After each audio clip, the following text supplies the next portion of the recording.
अस्सलामुअलैकुम वरहमतुल्लाहि वबरकातुह। रोशनी इंस्टीट्यूट के यूट्यूब चैनल पे खुश आमदीद।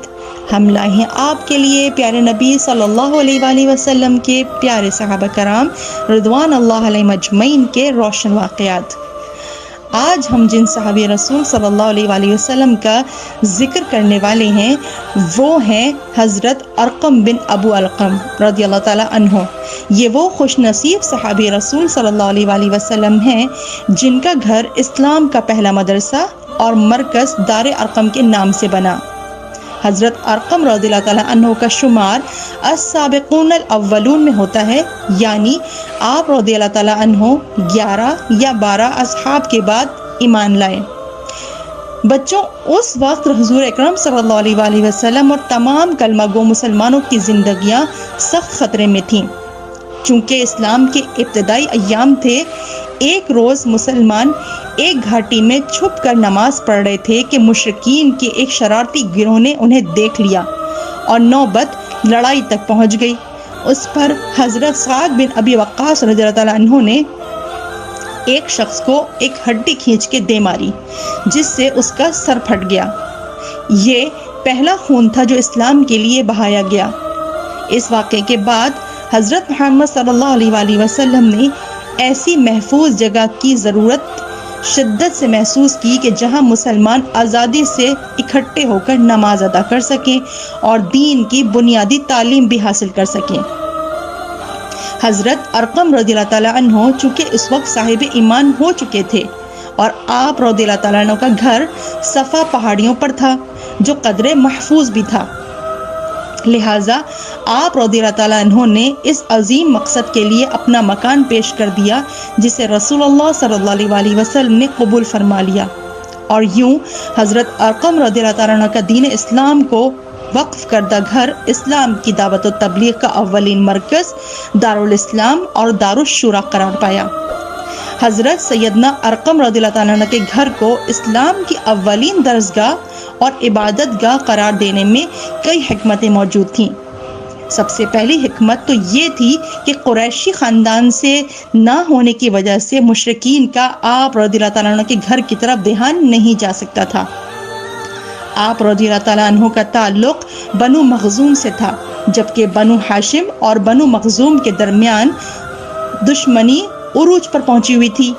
ऐसे में किसी का इस तरफ ध्यान नहीं जा सकता था कि हाशमी नबी करीम सल्लल्लाहु अलैहि वसल्लम पर ईमान लाने वालों की तरबियत बनी मखज़ूम के किसी घर में हो रही है। मज़ीद ये कि आप रज़ियल्लाहु ताला अन्हु का ये घर हरम शरीफ से काफ़ी फासले पर सफ़ा की पहाड़ी पर था, जो कि ऊंचाई पर था, जहाँ से नीचे लोगों पर नज़र रखना आसान था।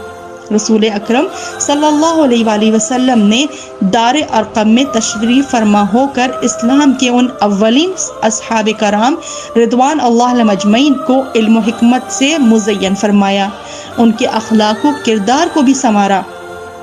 बाज़ रिवायात के मुताबिक कमो बेश 50 सहाबा कराम रिदवान अल्लाह अलैहिम अजमईन इसी जगह हाजिर होकर इस्लाम की दौलत से माला माल हुए, जिनमें हज़रत अम्मार बिन यासिर, हज़रत मुसअब बिन उमैर, हज़रत आक़िल व आमिर, हज़रत एयास व खालिद बिन अबी बकर रज़ियल्लाहु ताला अलैहिम अजमईन के नाम नुमाया हैं। इसी मकाम पर सैयदुश शुहदा जनाब हज़रत सैयदना अमीर हमज़ा रज़ियल्लाहु ताला अन्हु भी मुशर्रफ बिल ईमान हुए। हज़रत सैयदना अली मुर्तज़ा करम अल्लाह वजहुल करीम की मायत में मोहतात होकर गफ़्फ़ार कबीले से आने वाले जनाब हज़रत सैयदना अबू ज़र गफ़्फ़ारी रज़ियल्लाहु अन्हु भी इसी जगह हाजिर होकर इस्लाम की दौलत से फैज़याब हुए और जाकर अपना पूरा कबीला दायरा इस्लाम में दाखिल किया। اسی جگہ خاتم النبیین حضرت محمد صلی اللہ علیہ وآلہ وسلم نے دونوں عمر میں سے ایک کے قبول اسلام کی دعا فرمائی تھی، جسے اللہ تعالیٰ نے قبول فرمایا، اور یوں حضرت سیدنا عمر فاروق رضی اللہ تعالیٰ عنہ نے حاضر ہو کر دست حق پر ایمان کی دولت پا کر اپنے مسلمان ہونے کا اعلان فرمایا۔ بچوں تو اس وقت دار ارقم اللہ اکبر کی نعروں سے گونج اٹھا۔ پھر اسی جگہ سے مسلمان کعبے میں داخل ہو کر علی الاعلان عبادت الہی کرنے لگے۔ نبوت کے 13ویں سال ہجرت کا حکم ہوا تو حضرت ارقم رضی اللہ تعالیٰ عنہ بھی دوسرے صحابہ کرام رضوان اللہ المجمعین کے ساتھ مدینہ منورہ پہنچے۔ آپ رضی اللہ تعالیٰ عنہ نے غزوہ بدر میں شرکت کی۔ نبی کریم صلی اللہ علیہ وآلہ وسلم نے مال غنیمت سے آپ رضی اللہ تعالیٰ عنہ کو ایک تلوار عنایت فرمائی۔ آپ رضی اللہ تعالیٰ عنہ غزوہ احد، غزوہ خندق اور باقی تمام غزوات میں آپ صلی اللہ علیہ وآلہ وسلم کے شانہ بشانہ شریک رہے۔ آپ صلی اللہ علیہ وآلہ وسلم نے صدقات جمع کرنے کے لیے آپ رضی اللہ تعالیٰ عنہ کو عامل بھی فرمایا۔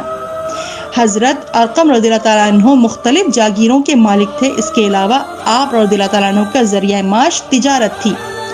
آپ رضی اللہ تعالیٰ عنہ لکھنا پڑھنا جانتے تھے۔ آپ رضی اللہ تعالیٰ نے وحی کی کتابت بھی کی۔ آپ نے نبی کریم صلی اللہ علیہ وآلہ وسلم کے حکم پر ایک خط تحریر کیا جو قبیلہ بنو محارب کے عظیم بن حارث کے نام تھا۔ حضرت عثمان رضی اللہ تعالیٰ عنہ کے دور حکومت میں آپ بیت المال کے نگران بھی رہے۔ آپ رضی اللہ تعالیٰ عنہ نہایت متقی اور پرہیزگار تھے۔ راتوں کو جا کر عبادت کرنے کا بے حد شوق تھا۔